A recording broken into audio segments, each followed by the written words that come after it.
함께 찬송 드릴까요? 복음성가도 되고 찬송가도 되고 357장 찬송 드릴까요? 이 조직신학하고 좀 맞는 찬송이 바로 357장. 세상의 헛된 신을 버리기 위해서, 속지 않기 위해서 우리가 조직신학하거든요. 357장.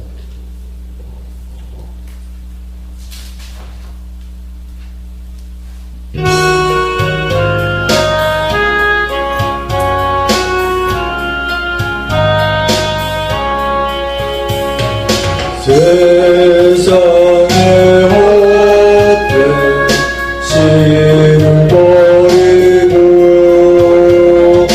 하나님 이름 높여드리세. 온전한 백성 모두 나와서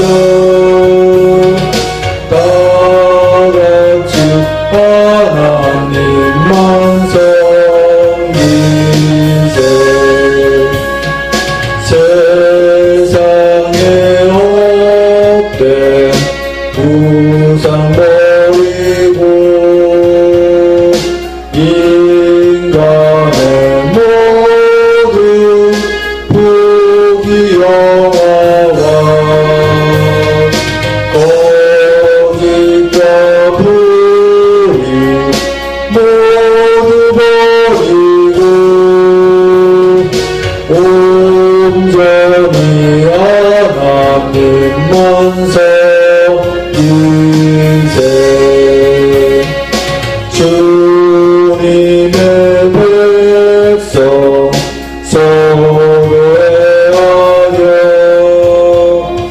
시기와 미움 아주 버리고 하나님만을 홀로 섬기는 천국을 어서 이루어주소서.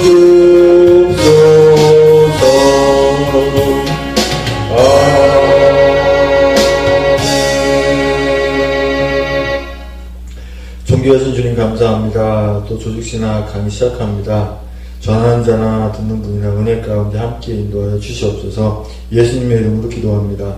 아멘. 조직신학 실론 계속 강의 들어가는데요. 신적 작정 하다가 말았죠. 기억나세요? 다시 한번 쭉 한번 볼까요? 제가 너무 빠르게 이렇게 나가니까 이해가 안 될 수도 있을 것 같아서 다시 한번 세밀하게 나갈게요. 신적 작정을 다시 한번 반복해서 나갑니다.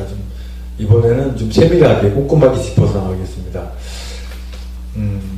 신적 작정이란 한마디로 그 예정하고도 좀 비슷합니다. 예정, 계획. 왜? 네가 이렇게 하기로 마음 작정 먹었어? 너 이렇게 작정했어? 라고 할 때 작정이라는 표현을 쓰죠. 그 작정입니다. 신적 작정. 하나님이 천하 없어도 어떤 일이 있어도 반드시 이렇게 할 것이다. 한다. 라고 하는 작정이죠. The divine decrees. 디시리인가 디크리인가 하여튼 이게 크로 발음인데 시글 발음이니까 디크리가 맞을 것 같아요. The divine decree. 신적 작정의 정의. A.H. 스트롱이 뭐라고 얘기하냐면 하나님의 작정은 하나님이 전 우주의 과거, 현재, 미래의 모든 사변들을 확실케 하시는 그의 계획이다. 그러니까 작정은 계획 또는 예정. 하나님이 보시기엔 예정이지 우리 사람들이 볼 때는 예정이라는 표현을 쓰기가 쉽지 않습니다. 예. 하나님은 그 계획하신 거에 대해서 결코 변함이 없으시고 표준하는 그림자도 없으시고 예. 한번 작정하신 건 그대로 하신다고 말씀드렸죠. 그리고 또 뭐예요? 우리가 말씀 가운데 보면 다시 돌이키는 부분이 나와요. 말씀 가운데. 그것은 하나님이 돌이킬 것까지 이미 작정된 부분이다. 그것도. 우리 사람이 보기에. 그러니까 저번에도 말씀드렸지, 니느웨의 회개에 대해서 말씀드렸잖아요. 니느웨도 소돔과 고모라처럼 멸망받을 수밖에 없는 그러한 나라였는데, 니느웨 왕이 죄를 무릅쓰고 또 회개하고, 그죠?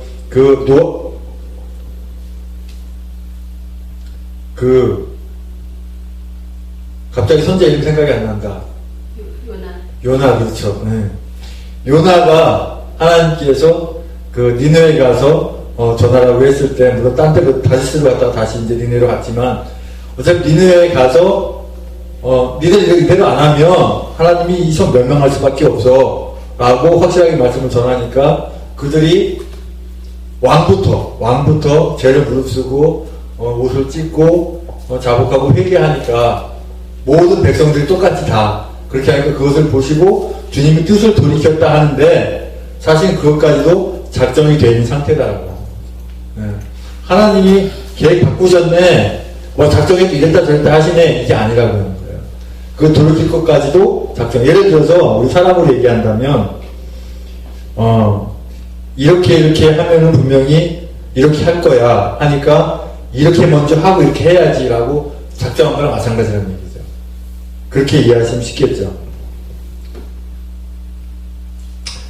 그 웨스트민스터 소요리 문답 7번에 보면 질문에 하나님의 작정은 그 뜻대로 하신 영원한 경륜인데, 이 경륜이라는 말도 역시 그 정해져 있는 계획, 작정 같은 말입니다. 경륜도 결국 이로 말미암아 자기의 영광을 위하여 모든 되어가는 일을 미리 작정하신 것이다. 그러니까 지금 현재 우리가 여기 앉아서 저는 강의하고 지금 강의 듣는 이 상황도 어느 날 갑자기 만들어지고 어쩌다 한 것이 아니라 작정되어 있는 거예요. 사실은 하나님의 계획 안에는 다 포함되어 있는 겁니다. 그래서 하게 되는 것이지, 그 어떤 것조차도 하다못해 내가 어디를 가는 것도 마찬가지고 지금 현재 말을 하는 것도 마찬가지고 모든 것 다 주님의 작정 안에 계획 안에 다 들어져 있는 거예요. 내가 생각하는 것조차도. 그렇게 보면 내가 아무것도 할 수 없는 존재라는 걸 알게 돼요. 나는 주님 안 계시면 아무것도 할 수 없는 존재라는 거. 그럼 신앙이 없는 사람들은 어떻게 될까요? 그들에게도 일반 은총은 똑같이 있는 거예요. 그래서 똑같이 해가 내리쳐도 똑같이 해를 받고, 비가 나도 똑같이 비를 맞고, 똑같이 숨을 쉬는 것도 똑같은 하나님의 그 일반 은총 속에 들어가 있는 건데, 다만 우리 하나님의 자녀들은 특별 은총까지 받는 것이죠. 그걸 우리가 생각하면 되고, 그것이 다 작정되니까. 그러니까 너무 쉽게 말씀드리면 우리가 숨 쉬고 있는 것조차도 하나님의 계획 안에 들어있는 거예요. 그러니까 좀 재밌게 표현하자면, 사람마다 다 틀리겠지, 숨 쉬는 게. 예를 들어서 하루에 10,000번을 숨을 쉰다. 그럼 그 10,000번 숨 쉬는 것조차도 역시 하나님 계획 안에 들 수 있는 겁니다. 그렇게 보시면 쉬워요, 이야기가. 그러니까 어느 것 한 가지들 주님의 섭리 안에 들어가지 않는 것이 없다고 하는 거예요. 하다못해 이 피부 호흡하는 것도 마찬가지입니다. 다 주님의 계획 안에 들어가 있고, 또 성령님의 인도하심에 다 들어가 있는 거예요. 웨스트민스터 신도계에 보면 하나님의 영혼부터 그 자신의 의지에 가장 지혜롭고 거룩한 도움에 의하여 모두 되어가는 일을 자유롭게 변할 수 없게 정하신다. 한번 생각해 볼게요. 하나님이 내가 오늘 하루 10,000번 쉬게 돼 있는데, 내가 오늘 10,000번 안 쉬거나 5,000번만 쉴 거야. 그게 될까요? 안 되잖아요. 숨 쉬는 것조차도 안 되는데, 그 어떤 것들 내 마음대로 할 수 있겠어요. 말하는 거요. 내가 가능하면은, 하나님, 주님 기뻐하는 말 안 하고, 악한 말만 해야지. 하려고 하지만, 우리 하나님의 자녀들은 그게 안 돼. 근데 믿음이 없는 사람들은 잘 돼. 근데 그들이 악하게 하는 것도 하나님의 계획 안에 들어있다, 이렇게 표현할 수는 없어요. 악하게 하는 거는 이 사단 마귀에 끌려서 하는 거기 때문에 그게 하나님의 계획에 들었다라고 할 수 없는 거예요. 그러면 사단이 나쁜 일을 하는 것조차도 하나님의 계획 안에 들어있다, 이렇게 하면은 이거 웃기는 모양 되어버리는 거예요. 지는 지 맘대로 하는 거예요, 사단은, 마귀는. 예. 그런데 사실은 또 사단도 있잖아요.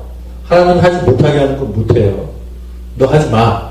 우리가 욥기서에서 보면, 저번에도 말씀드렸지만, 욥기서, 말씀 안 봐도 아시겠죠? 그죠?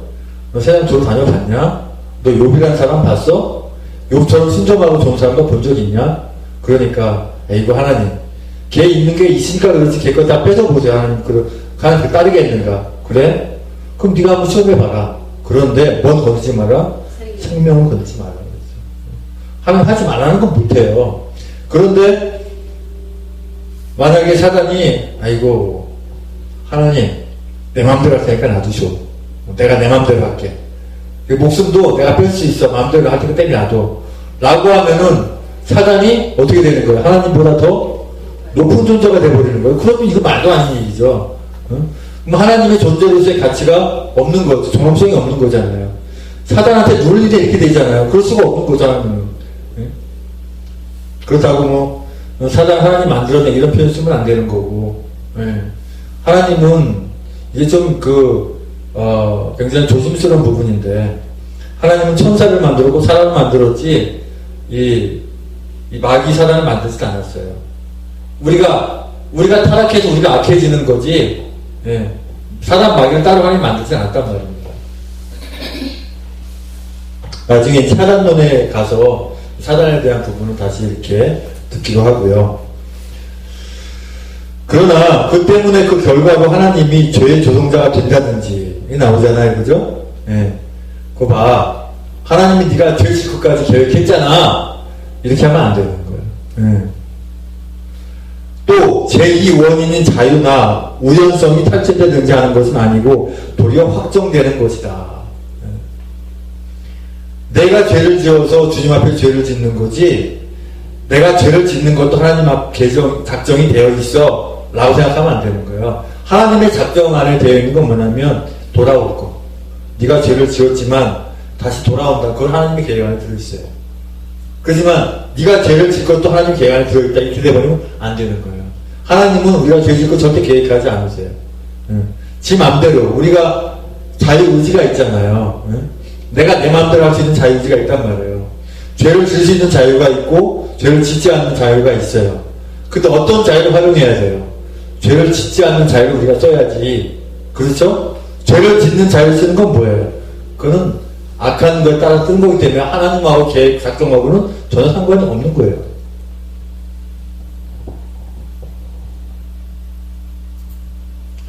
인간은 건축을 하는 데 있어서도 설계도가 있은 후에 작업에 들어가는, 이건 우리가 안 해도 우리가 했던 거니까 알겠죠. 그죠? 뭘 하더라도 계획이 다 있는데 사람이 하는 것과는 좀 다르다는 거죠.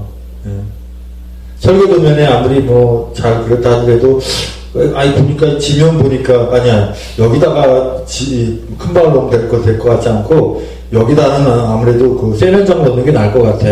이거 누가 지도 누가 다 설계도 누가 그러지, 다시 그래, 이거 잘못 그린 거야. 그래서 다시 바꿀 수도 있어요. 그렇죠? 꼭 설계도면대로만 집이 지어지진 않아요. 잘못된 거. 예를 들어서 남향을 통해서 우리가 좀 많이 짓잖아요. 근데 설계도가 북향을 지었다고 쳐봐요. 그럼 뭐가 다 틀릴 거 아니에요, 구조가. 그럼 다시 지으라고 다시 설계도 하라고 할 거 아니에요. 그죠? 주님은 그렇게 안 하시죠. 절대 사람처럼 그렇게 잘못 작정을 안 하신단 말이에요. 정확하게. 조금도 틀림이 없이 정확한 계획하에서 다 그대로 하시는 거예요. 전혀 변함이 없어요. 그런데 주님의 계획 안에서 또 틀어진 게 또 있어요. 어떤 게 있을까요? 해는 정확하게 정확하게 가게 돼 있어요. 정확하게. 그죠? 정확하게. 그러니까 해는 가만히 있는데 지구는 정확하게 돌게 돼 있어요. 근데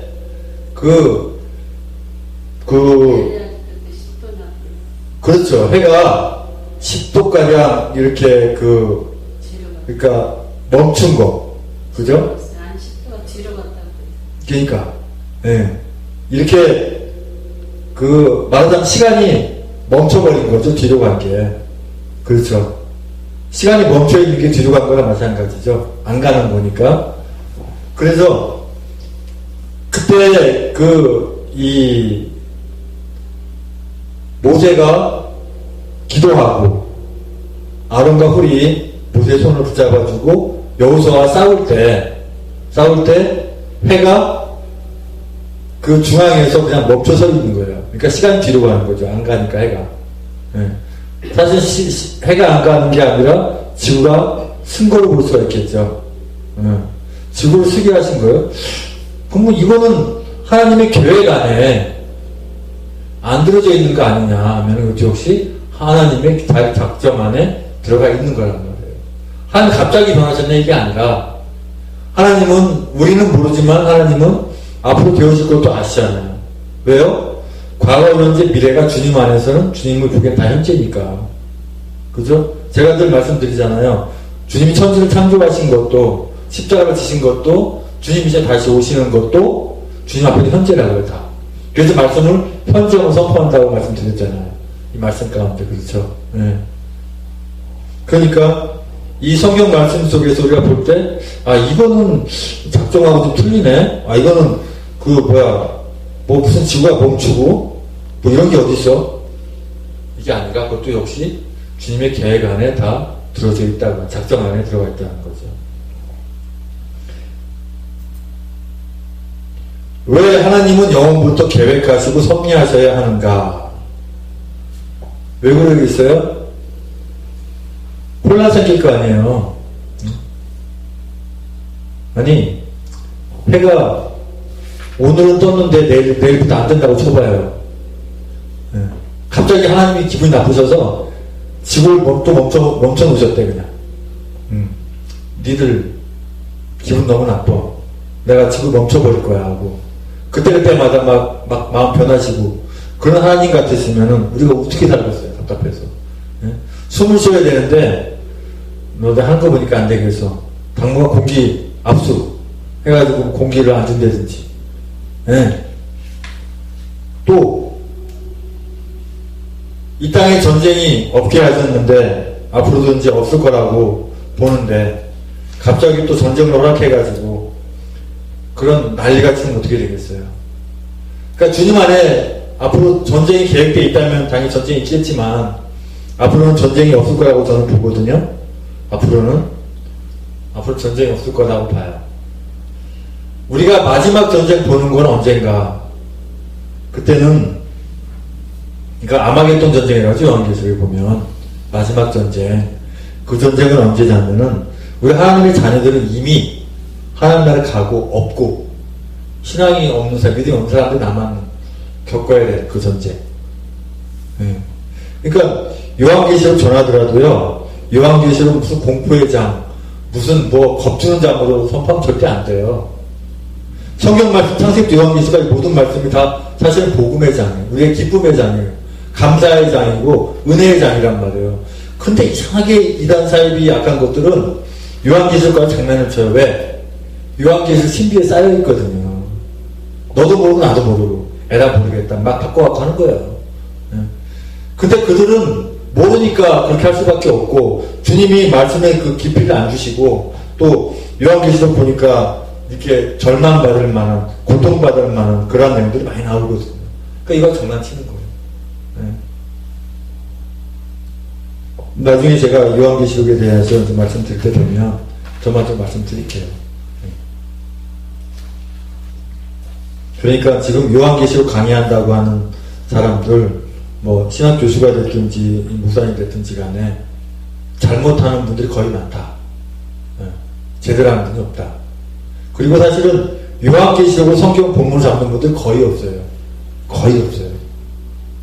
보통 서브로 많이 잡아요. 그 예문으로. 예문으로 잡는 것도 항상 잡는 게 아니라 그 말씀을 잡다 보면은, 본문 잡다 보면 요한계시록 할 때가 있어요. 그때만 이렇게 하지, 요한계시록 본문 잡아서 말씀 전하는 분도 그렇게 많지 않아요. 모르기 때문에 그런 게 아니라 요한계시록에 해당되는 그 말씀들이 사실은 보면 예수 믿지 않는 사람들이 겪어야 할 부분들이 많기 때문에 그래요. 우리 하나님의 자녀들이 이미 하나님 나라 가고 없다니까요. 3년 대화는 7년 대화는 여러 가지 마찬가지예요. 붉은 뭐가 올라오고 어쩌고저쩌고 모든 그런 내용들이, 우리 하나님의 자녀들은 이미 그러니까 그 요한계시록에 보면 그 마치 하나님의 나라가 내려오는 것처럼 묘사했잖아요. 그렇죠? 갑자기 하늘에서 하늘나라가 내려오는 것처럼 묘사되어 있는데 그게 아니라 영원하지 못한 것들은 다 없어지는 거예요. 영원하지 못하는 것들은 다 없어지고 영원할 것만 존재하는 거예요. 영원한 것들만. 사실은 지옥도 영원한 거지만 영원한 사망이죠. 그죠? 예수 믿지 않는 사람들이 영원히 사는 것 같은데 영원한 사망이죠. 그러니까 영원한 삶이 아니고 영원한 사망이죠. 네. 그리고 우리 하나님의 자녀들은 영원히 살 수 있는 몸으로 바뀌잖아요. 그와 동시에 세상의 모든 것들이 영원히 살 수 있는 것으로 다 바뀌는 거예요. 다. 그 표현이거든요. 하더라도 우리가 동시에 다 보게 돼요. 동시에. 네. 아니 예를 들어서 뭐 프랑스나 미국이나 영국에서 우리나 만약에 대한민국 시청 앞에 예수님이 안에 오신다. 얘를 가장 하는 거예요. 그렇게 오지 않습니다. 제가 시청 앞에 온다고 안 했어요. 네? 시청 앞에 만약 예수님이 오신다라고 만약 했다고 쳐요. 그럼 미국에서 제트기 아무리 빠른 걸 타고 와도 1시간은 걸릴 거 아니에요. 비행기 타고 와도 몇 시간 걸릴 거 아닙니까? 그쵸? 주님 만약에 그렇게 오신다고 하면은 오는 사이에 큰 사고 많이 날 거예요. 아마. 엄청난 일이 많이 날 거예요. 네. 0.1초도 아니고 참 쪼갤 수가 없는 시간 동시에 같이 주님을 보게 돼요. 아멘. 하나님의 자녀들이. 네. 그게 맞아요. 네. 왜요? 우리 하나님의 자녀들이 뭐가 되니까? 영체가 되니까. 영을 살 수 있는 몸이 되니까 시공간을 초월한단 말이에요. 그래서 동시에 주님을 똑같이 보게 돼요. 근데 예수 믿지 않는 사람들은 주님을 볼 일도 없을 것 같아. 주님 봐서 뭐 할 거예요? 심판할 때나 볼까? 심판할 때도 주님이 곧 심판할 때도 있을까요? 3년 동안 왕노릇 하면서 우리 하나님의 자녀들이 심판하지 않을까 싶어요. 예수 믿지 않는 사람들. 넌 이런 죄로 넌 지옥 갈 수밖에 없어. 라고 하는 걸. 주님이 그 지옥 갈 사람 심판까지 할 필요가 있을까요? 어쨌든 간에 위험한 부분이니까 제가 뭐라서 못하는데 그런 생각이 든단 말이죠. 네. 그러니까 우리 하나님의 자녀들만 주님을 보게 된다. 저는 이렇게 생각을 해요. 만약 인간과 같이 사건이 발생할 때마다 계획하시고 섭리하신다면 하나님의 전지전능성이 파괴된다. 네. 사건에 끌려가는 하나님, 역사 및 인생의 주관자가 될 수 없는 하나님이 된다면 어떤 사건에 대해서 이렇게 될지 몰랐네? 아 이거 그래 잘못했구나. 그렇게 되면 우리 하나님을 신뢰할 수가 없잖아요. 믿을 수가 없잖아요. 그 때문에 변하면 안 되는 거예요. 네. 나침반 없는 배와 같아진다. 다 기억나죠? 한번 들었던 부분. 그죠? 여기까지 부분에 대해서 이해 안 되는 거 없죠? 이해되죠? 이제. 그 전에보다는 조금 그래도 조금 수월하게 이해가 되죠.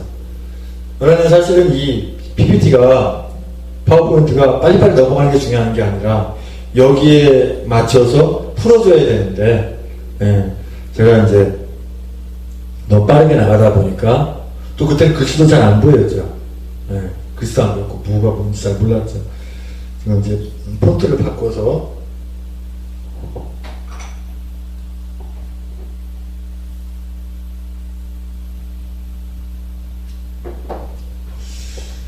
그 다음에 왜 하나님이 영원 전부터 계획하고 섭리하셔야 하는가에 대해서 그 하나님과 모든 세계와 유실론적 관계가 파괴된다고 했어요. 유실론적 이런 거예요. 하나님이 계신다 안 계신다. 하나님이 안 계신다고 생각하는 사람은 무신이죠. 무실론적이죠. 유실론적이라는 건 하나님 계신다라고 하는 거거든요. 하나님이 계시는 거에 대해서 믿을 수 없게 된다. 이렇게 되는 거예요. 그러니까 영원 전부터 계획한 것이 아니라면. 그래서 제가 이런 말씀 드리잖아요. 우리 목회자도 선지생도도 사명자도 천지를 창조할 때부터 미리 예정되어 있다. 그래서 드리는 말씀이에요. 그 모든 것도 다 예정되어 있으니까 목회자가 되는 것도 역시 예정되어 있는 거예요. 그런데 그렇게 예정되지 않은 분은 솔직히 신학 공부하려면요, 따분해 하기 귀찮아요. 하기 싫어져. 의욕도 없고. 하라고 앉혀놔봐야 내가 이걸 왜 하나. 또 이제 실제로 그 일반 신학대학교에 떠밀려서 온 분들 많이 있어요. 부모가 한해서 마지 못해서 누가 한해서 마지 못해서 이렇게 하는 그런 분들 아무리 신학 공부하고 목사안수 받아봐야 주님이 천지를 창조할 때부터 태초를 창조할 때부터 예정하신 분 아니면 목회 제대로 못해 할 수가 없어요. 그래서 사실은 신학교에 그 학생 수를 채우기 위해서만 모집하는 것이 아니라 면접 볼 때 잘 봐야 되고 잘 해야 되거든요. 근데 그냥 뭐 신학 괜찮네, 인간 된다면 괜찮네, 그래 해. 이렇게 하다 보니까 그 소명을 확인하고 그 사명을 확인해야 되는데 어떤 분이 이런 말을 해요. 실제 있었던 일이에요. 그 신학교 관계자, 제가 어느 학교라는 얘기는 안 할게요. 이름만 대면 아는 학교인데 그 학교 관계자가 그래요. 사명이 없는 사람도 그 사명 있는 사람을 도와주기 위해서 옆에 있어야 된다. 무슨 말이에요? 그래 너는 사명 없지만 신학교에 학비라도 내서 못해. 이건 말도 아닌 얘기예요. 그렇잖아요. 신학교가 무슨 돈 벌기 위해 세워진 신학교 아니잖아요. 그죠? 그러니까 어떻게 보면은 선지생도 실질적으로 신학 공부를 해야 할 사람이 뭐 한 10분이다. 그럼 나머지 한 90명, 100명 중에 90명은 그 10명을 채워주기 위한 어떤 들러리밖에 안 된다. 그렇게 하면 안 되잖아요. 그쵸? 정확하게 사명받은 분만. 근데 신학교에 공부하러 오는 분들이 또 선지생도가 많은 게 나쁜 건 아니에요. 그리고 목사 안수를 많이 받으면 나쁘다. 사실 또 그것도 아니에요. 왜 그러냐면 지금 보세요. 이 나라의 현실을 보더라도 하나님의 자녀가 얼마나 돼요? 적잖아요. 반은커녕 10분의 1이나 되나 3분의 1이나 되나요? 안 되잖아요. 그죠? 그러니까 어떻게 보면은 많으면 많을수록 사실 또 좋은 거예요. 또 교회가요. 교회 너무나 많아 이거. 기도용도 너무 많아. 이게 아는 거예요. 교회의 역할은요. 꼭 많은 사람을 이렇게 하나님의 나라 가게 하는 것보다도 단 한 영혼을 위해서 세워졌다 하더라도 가치가 있어요. 목회자도 마찬가지예요. 어떤 사람은 뭐 10,000명, 100,000명, 뭐 200,000명, 또 어떤 사람은 뭐 10명. 그 수가 중요한 게 아니라 하나님께서 맡기신 대로 그 사명을 잘 감당하는 게 중요한 거예요. 근데 오늘날 그 교회 예배당은 잘못된 게 참 많아요. 마치 기업하듯이 사업하듯이 그냥 자기 예배당에 최대한 많이만 갖다 놓으면 주님이 기뻐하는 줄 알고, 근데 그 생각, 주님 기뻐하는 그 생각조차 없어요. 자기 마치 성 쌓듯이. 그게 이제 잘못된 게 참 많아요. 페달이 많고. 지금 어떻게 보면은 이런 표현을 하기 뭐하지만 지금 강남에 있는 뭐 사랑의 교회인가? 굉장히 거기는 그 예배당 짓는데 천문학적인 수치가 들어갔다 그래요. 그거 짓는데. 그거 지교회 한 1000개 교회만 나눠준다 그래도 지교회 1000개 교회가 개척 교회가 아마 없어질 거예요. 그런 정도로.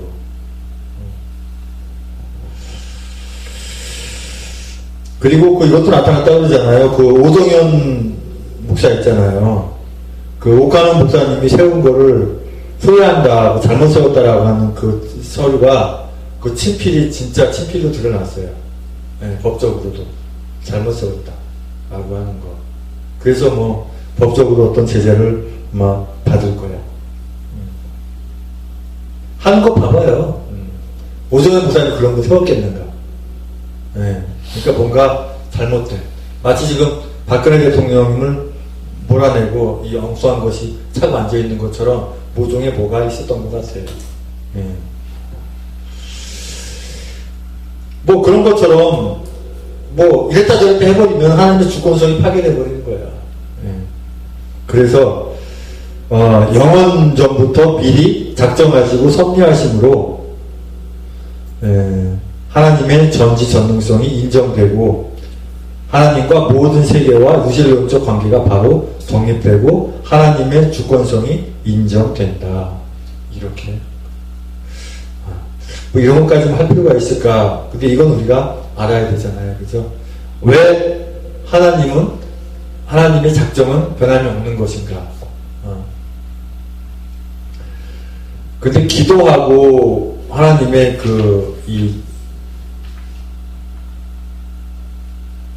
작정하고 어떻게 생각을 하시면 되냐면, 하나님은 작정해 놓으시고 미리 다 만들어 놓으세요. 만들어 놓았어요. 다만 그걸 기도로 찾아가는 거예요. 근데 기도 안 하면 그 작정한 걸 못 찾아가요.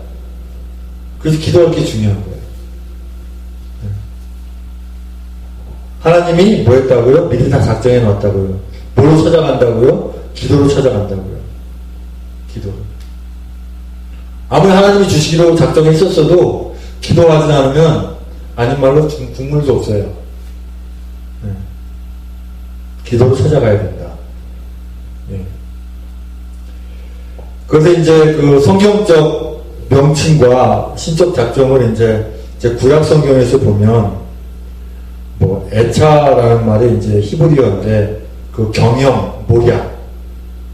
그러니까 하나님의 경영, 하나님의 어떠한 그 섭리, 그것이 그 이사야 14장 26절 말씀 우리가 다 봤잖아요. 이것이 온 세계를 향하여 정한 경영이며 이것이 열방을 향하여 편손이라 하셨나니, 이렇게 하시는 것처럼 하나님의 그 작정, 섭리가, 계획이, 이 경영이 주님의 계획한 대로 다 되어져 가고 있다고 하는 것. 전쟁도 하나님께 속해 있어요. 네가 기분 나쁘니까 내가 전쟁하지. 너 옛날로 얘기하면 그 나라 왕이 못됐고 잘못됐으니까 내가 그 왕을 응징하기 위해서 전쟁할 거야. 사람 생각은 그렇게 하지만 사실은 그게 그렇지가 않은 게 주님의 계획 안에 써져 있는 거예요. 전쟁은 어떤 때 일어나냐면은 주님이 함께하지 않는 나라는 전쟁이 항상 열려있다고 보면 돼요. 그러니까 저기 시리아 같은 데 봐봐요. 얼마 전에 미국에서 시리아에 뭔 포탄을 이렇게 그 항공모함에 쐈죠. 미사일 발사했죠. 그죠? 왜 그랬을까요? 우리가 생각할 때는 그 시리아 사람들이 세상에 화학무기를 갖다가 그걸 퍼뜨려가지고 아이를 죽게 해. 트럼프 대통령이 보니까 이거 너무나 기가 막히다. 어떻게 아이를 죽일 수가 있는가. 화가 나는구나. 내가 응징해야지. 트럼프 대통령이 응징한 게 아니라 하나님이 트럼프 대통령을 사용해서 한 거예요. 그리고 이제 여러 가지 본보기가 있죠. 그때 러시아와 중국과 이렇게, 러시아인가요? 중국인가? 러시아죠? 러시아와 회담할 때 한 거거든요. 어떤 상황이 다 있는 거고, 그걸 볼 때 북한도 찔끔하겠죠. 다음 순서는 자기 차례 아니에요. 그죠? 다음 차는 북한이에요. 북폭이 언제 될지 모르지만은, 지금은 이제 한번 지켜보는 거예요, 한번. 그래, 니들이 남북이 한번 사는데 한번 해봐. 근데 트럼프 대통령이 이거 신뢰할 것 같아요? 절대 신뢰하지 않아요. 70년 동안 해온 게 있는데. 그리고 이제 태극 개혁 국민들이 있어서 이것 때문에 사실은. 근데 제가 사실은 박근혜 대통령님한테 편지를 쓰려고 이렇게 초안 잡아놓은 게 하나 있어요. 오늘 오다가 이렇게 한번 썼는데 예배 아니니까 한번 제가 들어볼게요. 이거 뭐 영상에 나와도 상관없고, 제가 뭐라고 썼냐면,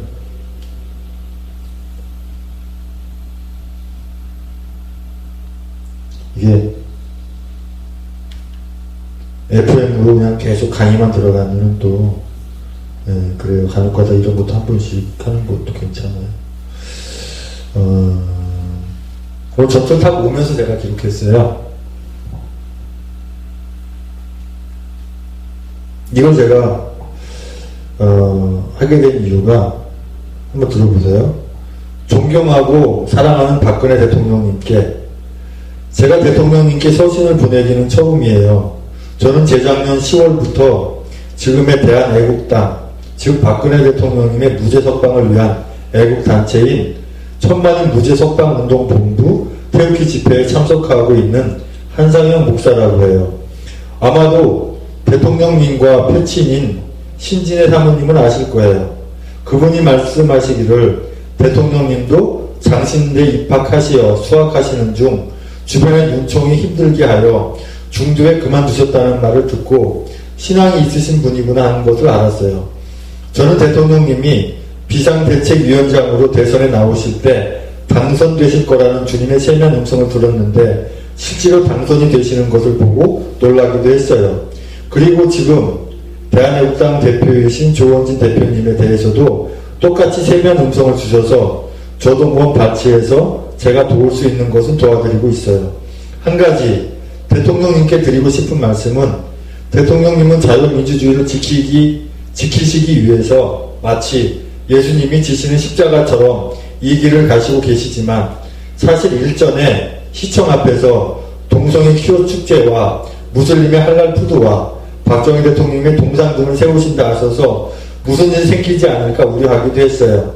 그런데 이렇게 대통령님이 서청대에 계시니 생각하지 않을 수가 없어요. 아무튼 이제는 태극기 애국 국민들이 이 나라를 찾기 위해서 또한 대통령님의 구출을 위해서 1년 6개월이 넘도록 전국을 오가며 선의의 투쟁을 하고 있어요.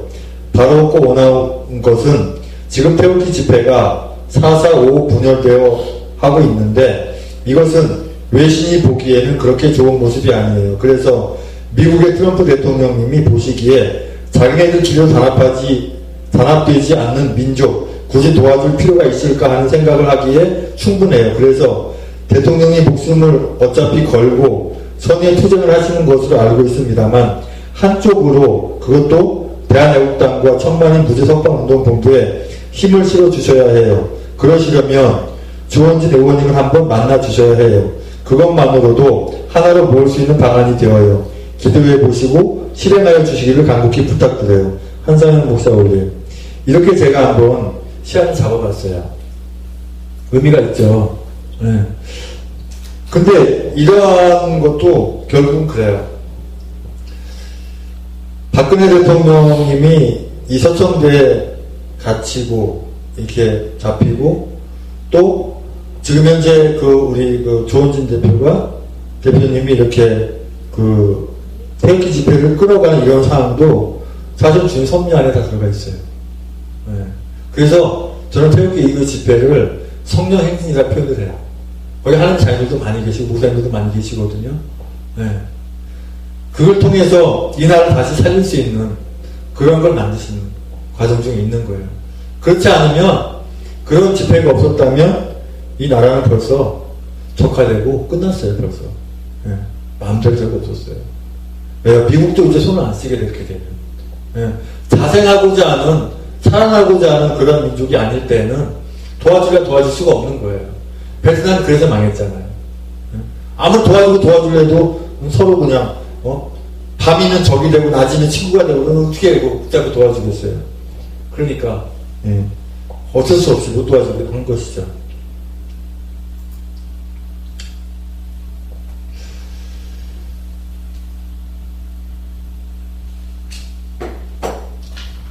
이사야 46장 11절에 내가 동방에서 독수리를 부르며 먼 나라에서 나의 모략을 이룰 사람을 부를 것이라. 내가 말하였은즉 정녕 이룰 것이요. 제가 저번에 이 말씀 본문 가지고 말씀을 전한 적이 있는데요. 여기에서 미국이요 독수리 마크 상징을 많이 하고 있어요. 그죠? 독수리. 그러니까 미국을 상징하는 독수리. 그렇죠? 그래서 미국을 통해서 먼 나라에서 나의 모략을 이룰 사람을 부를 것이라. 네. 어쩜 그렇게 딱 맞습니까? 말씀이. 그렇죠? 네. 그러니까 하나님 말씀이 참 신념박직하다니까요. 말씀 전하는 가운데 현재의 상황에 맞는 걸 그려주신다니까요. 정령 이를 이룰 것이라. 경영하였은즉 정령 행하리라. 주님이 하신단 말이죠. 제가 목을 왜 자꾸 만지냐면 뭐가 물은 것 같아요. 뒤를. 그래서 맞추시더라고요. 목이 있나봐요 여기에. 네? 목이 있어요? 목이 있을 수 있어요. 있을 수도 있어요. 왜냐면 문화들이 많이 있으니까. 목이고 상관없고요. 그래서 왜 자꾸 뒤를 만지나 걱정하실까봐 제가 에레미야 23장 18절에 보면 누가 여호와의 회의에 참여하여 그 말을 알아들었으며 누가 귀를 기울여 그 말을 들었느냐. 자, 회의, 그 히브리어 소드라고 하는데 주님의 그 어전회의, 주님의 회의 속에, 근데 회의나 뭐나 간에 주님의 그 섭리 안에 다 이루어진 거고 주님 다 이루어져 가시는 것이죠. 우리 사람처럼 회의한 가운데 그래? 들어보니까 그 네 말이 옳다. 그래. 그럼 이렇게 하자. 그렇게 하시는 분은 아니에요. 주님은 주관적으로 해나가시지 누구 말 듣고 이렇게 하시는 분이 아니에요. 그리고 우리 목회자분들도요. 목회하실 때 누가 성도가 어떤 말을 할 때 그걸 듣기는 듣되 그대로 따라가면 안 돼요. 들은 것을 주님께 아뢰고 기도해 봐야죠. 이 성도님이 이렇게 제안을 주셨는데 또 제 생각은 이렇고 이런데 주님 어떻게 하는 게 옳겠습니까? 하면서 기도한 가운데 행해야지 자꾸 휘둘리는 거야. 어떤 장로님이 이렇게 얘기하니까 그래요? 그럼 그렇게 한번 해봅시다. 어떤 권사님이 이렇게 얘기하니까 그래요? 그럼 그렇게 해봅시다. 이렇게 그냥 왔다 갔다 하면은 아주 이 교회 정치가 아주 우습게 되고 교회 정치가 좀 교회가 아주 이상한 상태가 되고요. 교회도 이게 정치 관계가 사실 있습니다. 끌어와야 되니까. 세상 정치와 좀 다르지만 이상하게 못 끌어가요. 잘못 끌어가요. 그래서 디모데전서에도 보면 주님 말씀에 목회자는 디모데전서가 목회 강령장이잖아요. 우리 목회자한테 주신 말씀하면 거기 보면 하나님 말씀에 누구 말 듣지 말라고 목회자. 누구한테 배울 필요도 없고. 그러다 보니까 목회자분들이 목이 굳어가지고 남한테 잘 안 배우려고 하는데 그걸 배우지 말니까 뭐 세상에서 필요한 부분, 목회 필요한 부분 배우지 말라 이게 아니라 주의 일 하는 거에 대해서 배우지 말라 이거예요. 주의 하는 거에 대해서. 하는 거에 대해서 배우지 말라 이거예요. 그건 누구한테 배워야 돼요? 주님께서 인도하시는 대로 끌어나와 배우는 거죠. 작정, 경영, 도모, 이제 매진마라고 해요. 히브리어로 매진마.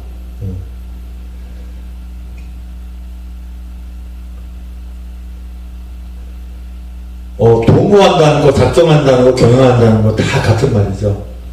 같은 의미로. 성경 말씀 가운데서도 이렇게 우리가 슬퍼하는 거, 뭐 지키는 거, 다 같은 의미. 우리가 말씀이 봤던 것을 기억하시죠?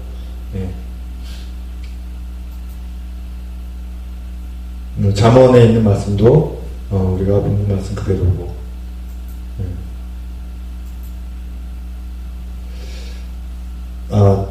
여기는 지금 작정 보면 여기는 안 나갔었네요, 그죠?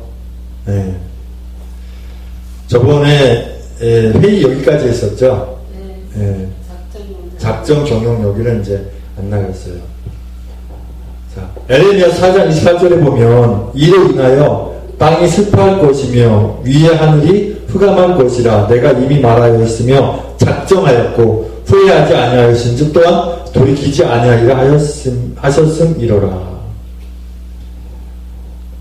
에레미야가 왜 눈물의 선지자인지 알죠? 왜 눈물의 선지자예요? 하나님 제발 이렇게 하지 말아주세요. 제발 살려주세요. 남유다 북이스라엘 살려주세요. 계속 울면서 애걸복걸하고 다 주님께 울면서 계속 기도했기 때문에 눈물의 선지자예요. 이 에레미야 4장 28절도 그거예요. 이로 인하여 땅이 슬퍼할 것이며 위의 하늘이 흑암할 것이라 내가 이미 말하였을 때 작정하였고 후회하지 않았은즉 다시 돌이키지 아니하리라 하셨습니다. 돌이켜달라고 우는 거죠. 에레미야는 계속 하나님 돌이켜 주시옵소서. 이제 불쌍하지 않아요? 하나님 만들어놓고 왜 자꾸 그러세요? 살려주셔야 되지 않습니까? 때를 쓰고 울고 막 그랬죠. 그러나 돌이키지 아니하셨죠. 왜요? 남유다와 북이스라엘이 멸망돼야 되거든요. 그리고 바벨론으로 끌려가서 아수리에 끌려가서 70년간 포로 생활을 겪으면서 다시 만들어져야 되기 때문에. 그리고 나서도 이스라엘이 그 나라 잡기가 굉장히 힘들었죠. 그죠?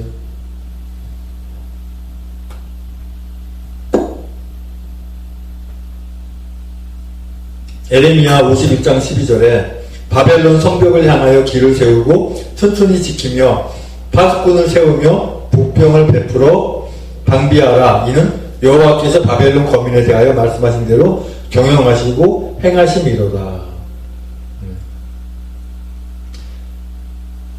바벨론도 나중에 결국은 멸망하지만 멸망하기 전까지는 하나님께서 함께 하시는 걸 말미암아서 그 바벨론에 포로되어 있는 이스라엘 백성들을 지키고 보호하셔야 되잖아요. 그렇죠? 그때까지는 경영을 그대로 행하시고 이루신 것이죠. 그러니까 사실은요, 우리 하나님의 자녀들 때문에 예수 믿지 않는 사람들이 우리를 위해서 사용된다 해도 과언이 아니에요. 네.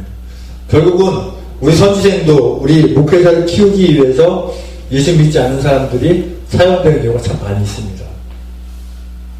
그리고 나 또한 같은 우리 목회자와 같은 선생들을 위해서 같이 또 사용되죠. 주님이 사용하셔요. 여러 가지 그런 상황들이 있습니다. 잠언 30장 32절에 만일 내가 미련하여 스스로 높은 차 하였거나 혹 악한 일을 동하였거든 내 손으로 입을 막으라. 내가 하는 게 아니라 이거죠. 누가 한다고요? 주님이 하신다고요. 주님이 하셨다고요. 내가 한 건, 여태까지 제가 한 건, 또 내가 한 건 아무것도 없는 거예요. 주님이 하신 거예요. 앞으로도 마찬가지예요. 내가 한 것은 아무것도 없고 다 주님이 하신다. 그래서 이거 내가 했어라고 하면 차라리 입을 막으라 이거죠. 내 손으로 입을 막으라. 높은 차 하였거나 혹 악한 일을 동하였거든 내 손으로 입을 막으라. 이렇게 합니다. 이래서 그 하나님의 신적 작정 과정이 다 끝납니다. 그리고 원래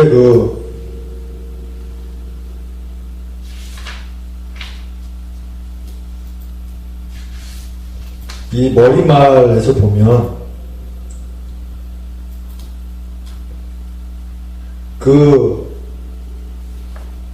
이 조직신학이 신조론, 성경론, 신론, 인간론, 기독론, 구원론, 교회론, 성례론, 종말론 이렇게 있어요. 조직신학이. 네. 조직신학의 전에 그 서론이라든가 교회에 대해서 아직 우리 학부에서는 못 들었기 때문에 한번 짚고 나가는 거거든요. 조직신학에서는 신조론, 그 중에서 지금 뭘 했냐면 신론 중에서도 우리가 지금 삼위일체하고 또 뭐 했어요? 신적 작정 두 가지 지금 학부에서는 했고, 우리 원부에서는 지금 뭘 했냐면 원부에서는 이미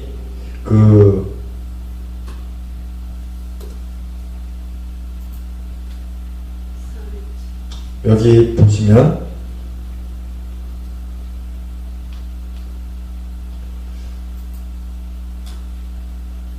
하나님의 속성도 했고 하나님의 이름에 대해서도 했고 하나님 존재하시는 하나님 영이신 데 대해서 이렇게 다 했어요.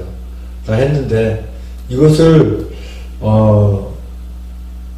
했는 것을 다시 하기는 그렇지만 지금 현재 막 지금 저기 하시니까 다시 반복해도 그죠? 다시 반복해도 그 당시에도 제가 너무 빨리 나갔죠. 그죠? 빨리 나가서 아마 기억이 안 되실 것 같아서 하나님이 영이신 데에 대해서 그러니까 지금 처음부터 다시 한번 이 서론부터 지금 여기 기독교 교리개설 이 책 자체는 우리 이제 시흥신학교 이사장 김종기 교수님이 지으신 책이에요. 저는 이제 교수님이 저한테 데이터를 주셔가지고 이 책 자체 원문, 그러니까 이 조직신학 지금 현재 여기는 그 신론하고 인간론만 돼 있잖아요. 여기에는 원문도 저한테 다 있고 저한테 컴퓨터 자료 주셔서 있고 그다음 이것을 강의안으로 만드는 것 저한테 있고 저는 그 강의안을 PPT로 만든 거거든요. 이제 그런 상태예요. 그래서 머리말에 보니까 왠지 이제 우리 그 이사장님이 이렇게 책을 쓰시면서 머리말을 어떻게 써놓으셨냐면 에레미야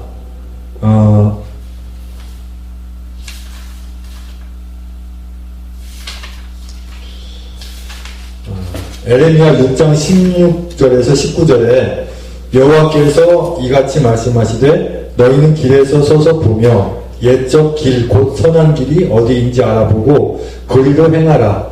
너희 심령이 평강을 얻으리라 하나 그들의 대답이 우리는 그리로 행치 않겠노라 하였으며 내가 또 너희 위에 파수꾼을 세웠으니 나팔 소리를 들으라 하나 그들의 대답이 우리는 듣지 않겠노라 하였도다. 그러므로 너희 열방아 들으라.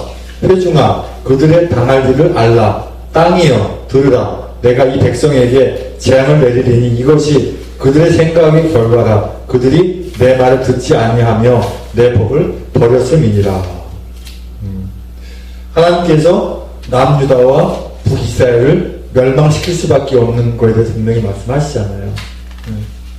지금 현재적으로 하면은 이 대한민국이 이 모양 이 꼴이 될 수밖에 없는 게 바로 이래서 그런 거 아닌가 볼 수밖에 없는 거죠.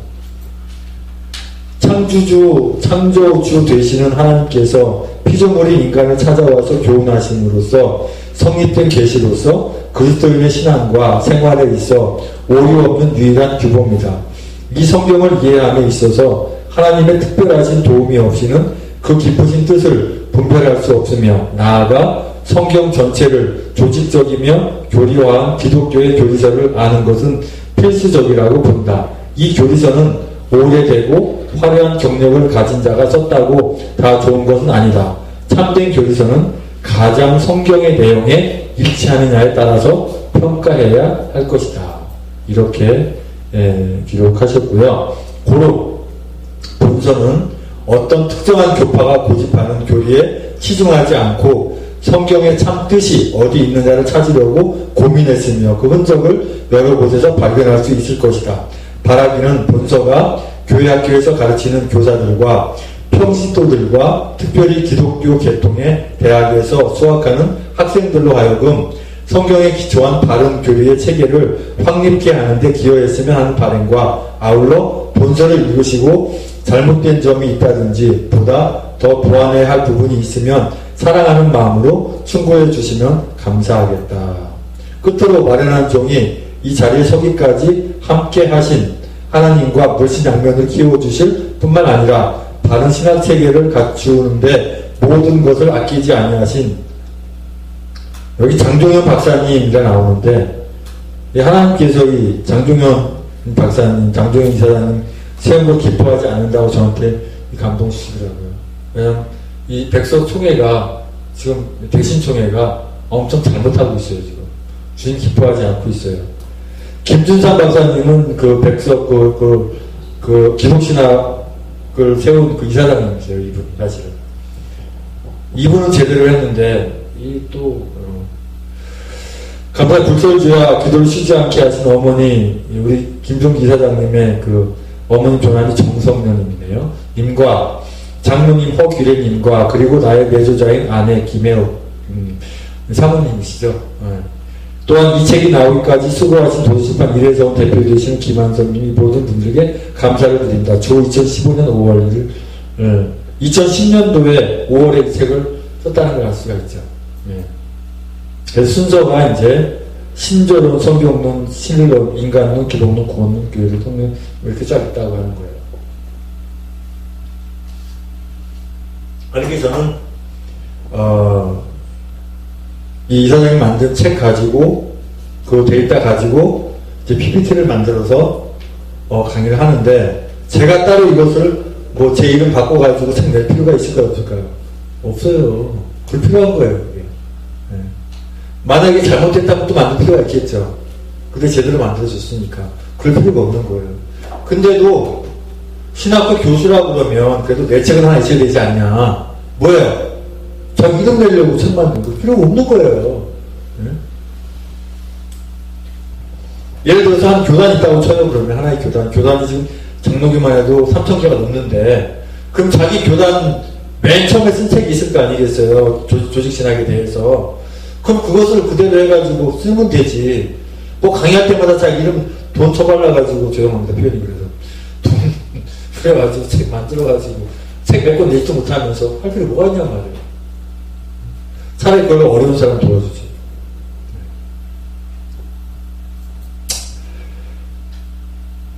그래서 이제 신조론, 맨 처음에 나온 게 신조론 이게 있어요. 신조론에는 이것도 제가 이제 PPT를 계속 만들어가는 과정 속에 있어요. 예. 그래서 신조론, 제가 PPT도 만들어야 되고, 그 신조론의 일장에서 쪽에 안 나가 있는 내용이 이렇게 있어요. 그래서, 그 다음에 이제 했던 부분이 바로,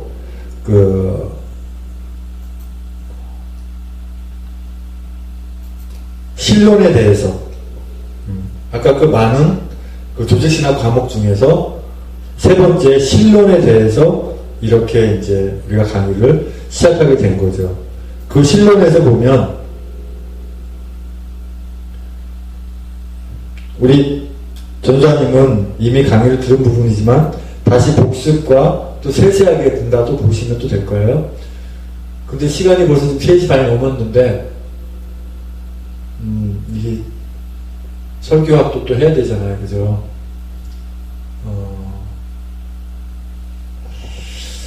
조금만 더 하고 한 10분만 더 하고 마치고 설교하고 실습 과목에 대해서 하겠습니다. 신론에 들어가면 신론에 이제 우리가 이제 앞으로 공부할 수 있는 부분이 하나님은 영이신데에 대하여 하나님이 왜 하나님이 영이신가? 이것은 솔직히 우리 하나님 자녀들은 어떻게 보면 할 필요가 없을 것도 하나님이 영인데 뭘 영이만 알면 되지 뭘 하면 되는데 우리는 또 그게 아니거든요. 알아야 되거든요. 하나님이 왜 영인지 우리가 알아야 신학 강의를 하든 말씀을 전하든 나름대로 그걸 알고 말씀을 적용해서 할 수가 있다고 하는 거죠. 그 다음에 하나님이 존재하시는데 그것도 역시 마찬가지죠. 하나님 존재하시는데 존재하는 걸 또 논할 필요가 있을까 한데 우리는 해야 된다는 거죠. 그리고 우리가 이제 교회를 하게 되면 성도님들에게 따로 시간을 이렇게 내라고 해가지고 성경 공부를 따로 또 해줄 필요가 사실 또 있어요. 신학을 강의하듯이. 그래서 중지신학도 필요한 건데 그건 나중에 또 얘기하고요. 그 다음에 하나님의 이름. 하나님의 이름이 참 많죠. 그 이름의 뜻을 나타내는 거고 그다음 하나님의 속성. 예. 저번 학기에 하나님 속성에 대해서 이렇게 우리가 공부를 했는데 원부에서 하나님의 속성에 대해서 이제 공부를 하게 되는 거죠. 그 다음에 삼위일체에 대해서 그 다음에 신적 작정 여기까지 했던 거 기억나죠? 그 다음에 해야 될 게 예정하고 작정하고 비슷한데 또 예정을 따로 또 그 다음에 창조 그 다음에 섭리 사탄론 이렇게 이 신론에서 하게 됩니다. 신론 하게 되고요. 그 다음에 하나님은 영이신데에 대해서 이렇게 하게 되는데 이 시작하게 되면은 결과적으로 또 한참 또 나가니까 조직신학 신론은 오늘은 여기까지 하고 다음 주부터는 여기서 바로 또 다시 하나님 영이신데부터 나가겠습니다. 아버지 하나님 감사합니다. 조직신학 신론 또 강의하게 하셔서 감사합니다. 잘 깨닫고 알게 줄 믿습니다. 또 다음 시간을 위해서도 신론 이 책을 읽어올 수 있도록 함께 하시고 또 공부하는 부족함을 끼는 것을 주시옵소서. 예수님의 이름으로 기도합니다. 아멘.